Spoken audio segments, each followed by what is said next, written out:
Welcome to Jagged Edge with Yogi Patel. Today, I am thrilled to have a conversation about AI. It's something that's been on my mind, and I keep hearing about AI effects on schools, money, technology, just innovation in itself. And I thought, I would speak to Vikram Sekar.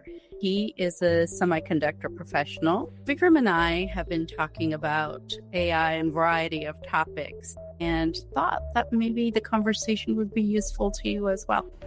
So I'm not entirely an AI expert, but I have been working in semiconductors for the last 15 years. My PhD was actually in radio communication devices, stuff that goes into your cell phones and helps you wirelessly connect, whether it's your phone, your laptop, your iPad, whatever is without wires, but you can still talk to each other. So it's a graphics processing unit. So what that actually is a chip that goes into your computer that's different from your CPU, which is your central processing unit, which is a more generic chip that runs everything in your computer, maybe your operating system, your video right now.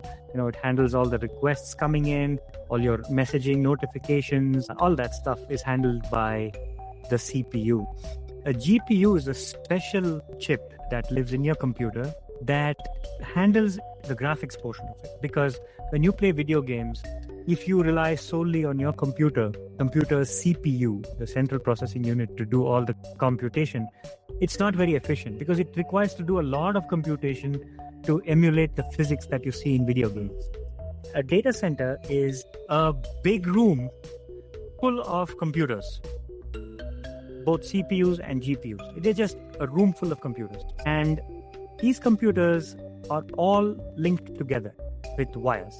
Okay, there are different kinds of wires, it doesn't matter, but they're all linked together. So one big computer that you can think of sitting in a room. And what people figured out is that you can train this computer with some information and then ask it questions, whether it's from the information you provided or something in between that you didn't provide or something outside that you didn't provide.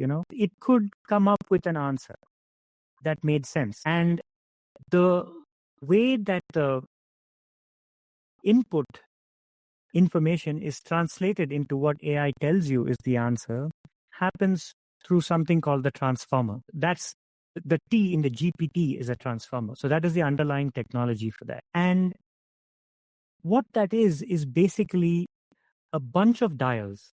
The way you look at it is think about 1 million or 1 billion or 1 trillion, depending on the size of the model that is running this. There are 1 billion dials, let's just say.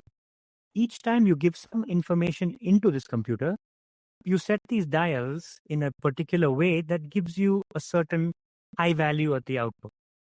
Then you change the different information you give it, and now you change all the dials a little bit to give you a certain high valued output.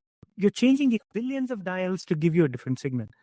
This is called the training process.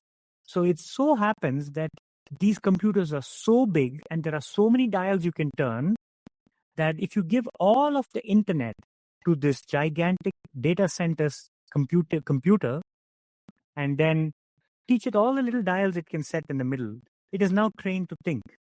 So now when you ask it a different question, it turns its dials itself and gives you a different answer. So that's how the whole transformer architecture works. And it's magical why this even works, actually. It's kind of like our brain in a sense, because the whole thing that the transformers work on, the precursor to this technology was neural networks, or what was called artificial neural networks. So neural networks are exactly how our brains function in a sense, right? Because you've got these neurons and each neuron fires, or doesn't fire. Some neurons are not firing right now in my brain and some neurons are firing. So which neurons fire and which neurons don't fire depends on the training that I have received as a person. So my data center is right up here. And the training is all the experience that I have received from when I was a child up until this point. And all of that memory and all of that training is here. So when I receive a new input from my external world, my dials in my head or the neurons quickly fire in a different order and I do something else. So that's exactly the same way this works. It's incredible that our human brain in a size like this can do all the intelligence that we need to burn tons of power and waste a lot of water and make millions of chips. Nvidia is a $4 trillion company. All this is to emulate what these little things right above our eyes can do. It's fantastic.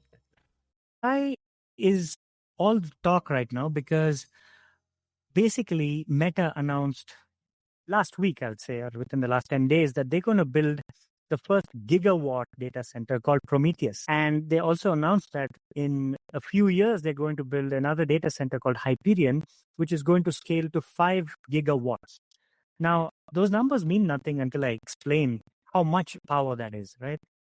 If you want to generate 1 gigawatt of power today, you're going to have to go buy a Westinghouse AP1000 nuclear reactor, which will provide you about 1.2 gigawatts. So that's what it takes to power a single data center. And if you want to know how much energy comes from a nuclear reactor, 1 hour of what a nuclear reactor generates can power 5 million homes for a whole month.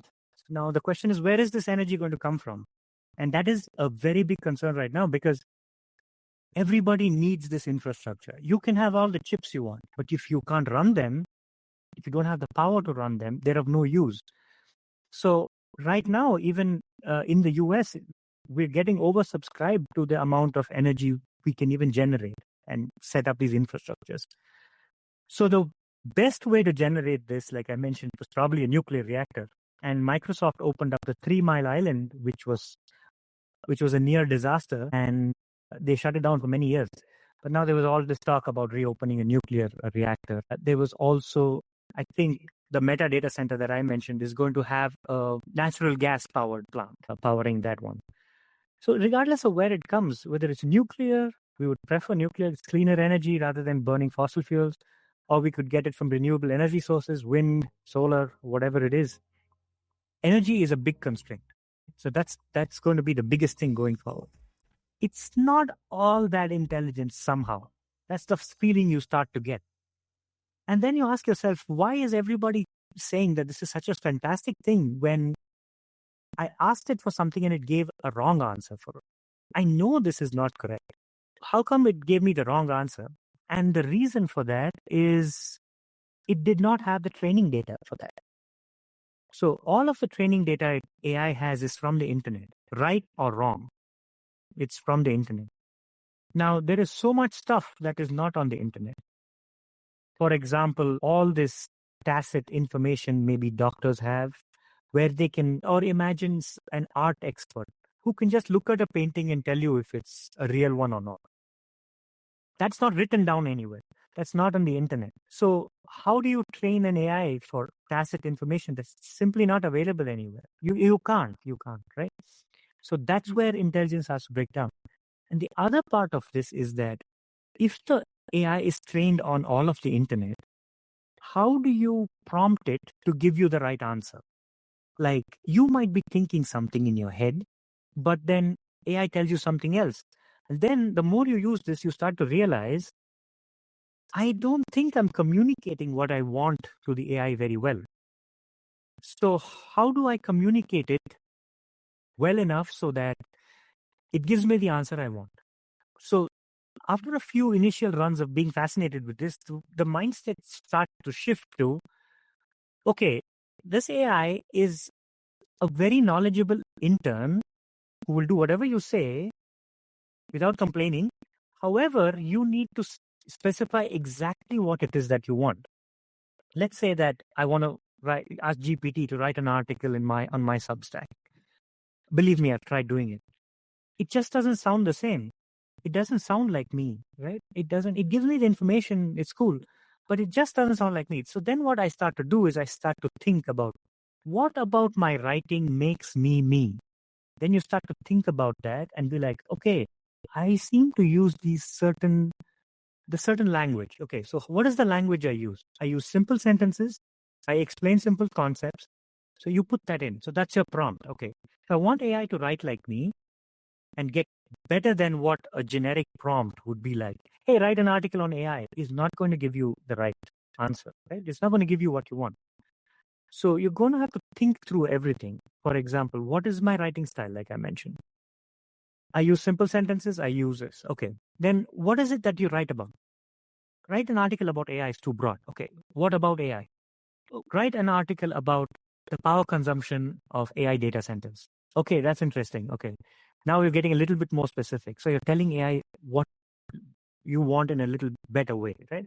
Now, how do you want it? Do you want a full essay? Do you want bullet points? How do you want to consume this information? So you have to tell it what output you want from it. I want you to break down this whole concept into 5 major subsections, and each subsection should have 500 words, and each subsection should go in the following way: introduce the concepts, then explain its significance, and go to the real meat of the problem and explain what the future looks like. So as you think through this, you start to realize you have to tell GPT everything that you want it to do. It doesn't know what you want. It's capable of everything, but you have to guide it to exactly what you want in its gigantic training space, what they call latent space. In this latent space, you have to find your way into the maze by prompting it exactly the way you want it, so that it does what you want it to do. And one trick I think that most people are using these days is giving it a role. You say, you are an expert technical writer who is the capability of writing for Scientific American. Now, with that ability, do the following. So when you give it roles like that, it seems to do a lot better at the task you want it to do. How do we prepare children to use it appropriately to understand when this data is not factual? How would they know? This comes down to basic research technique. It doesn't matter where the information comes from. We took encyclopedias to be the gospel probably at the time, but there was a chance that that was wrong too. Like if anybody picks up an encyclopedia from our times, I'm going to include myself in it. It's going to say Pluto's a planet, So that automatically does not mean it is true today, right? So that is the same if you progress to the internet era, right? When you Google how many planets are in the solar system, it'll tell you that somewhere along, the journey, we got rid of Pluto. And that's going to be like, okay, that's different from what I read in the encyclopedia. So why is this saying this? So which is true now? Is Google correct or is my encyclopedia correct? That's a question a child will have. And then you have to understand why the difference showed up, right? Was it a planet? Oh, it was. Wait, what's the history behind it? The same thing as a GPT. Like you'd ask GPT now, it'll tell you the history of Pluto and everything. So it's made it a little easier. It kind of gives you even easier access to information. So I don't find AI to be any different from what we've had to deal with in the internet era. So the way that children, or anybody for that matter, needs to navigate this scenario is to ask enough questions to understand why the information being presented to you is correct, and go outside the periphery of what the information is being presented to you. In my example was like, what is the history of Pluto? Oh, it was a planet, but it's not a planet. Why is that? Oh, wait, its orbit is entirely different from the rest of the planets in our solar system. It's more like a comet or an asteroid that's in the asteroid belt more than a planet in our solar system. Okay, that makes sense. It's only from collecting peripheral information and questioning everything that we learn do we fall out of the trap of learning the wrong thing. So it's always critical thought that has never changed, I think, and will never continue to change. It forces people to reinvent themselves, but to a new level of abstraction and sophistication that is more prone to what it means to be human. We don't have to sit and type. We don't have to, do manual labor. Now you've got robots doing that in factories. Like before, we had people on production lines doing the same thing. Now you've got robots doing that, which is good because now those people have to upskill and do something that's more human that robots can't do, right? That's a skill.